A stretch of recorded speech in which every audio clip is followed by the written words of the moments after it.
5 clear ខ្លីៗខគម្ពីរជាភាសាក្រិក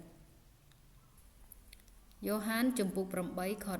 12 Ego eimi tophos tu cosmu Ego eimi ប្រែថាខ្ញុំគឺ tophos ប្រែថាពន្លឺ tu cosmu ប្រែថាដល់លោកី Ego eimi tophos tu cosmu ប្រែថាខ្ញុំជាពន្លឺនៃលោកីយ៉ូហានខ្សែទី1ចំពោះ4ខ8 Hotheos agape estin Hotheos ប្រែថាព្រះ agape សេចក្តីស្រឡាញ់ estin ប្រែថាទ្រង់គឺ Hotheos agape estin ប្រែថាព្រះទ្រង់គឺជាសេចក្តីស្រឡាញ់ម៉ាថាយចំពោះ5ខ9 Makarioi hoi erenopoi Makarioi ប្រែថា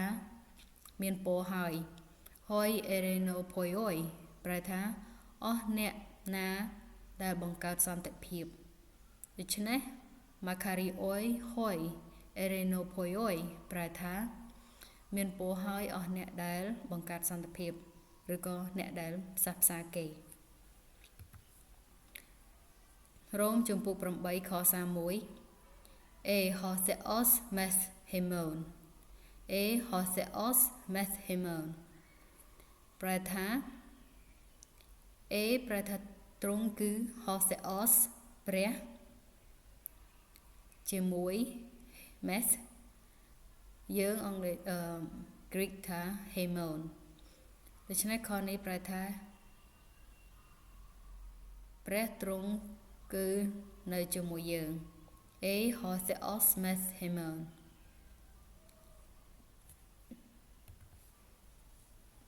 ភីលីបជំពូក4ខ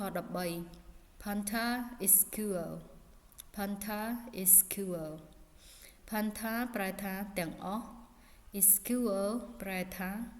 ខ្ញុំអាច Panta iskuo ប្រែថាខ្ញុំអាចធ្វើគ្រប់ទាំងអស់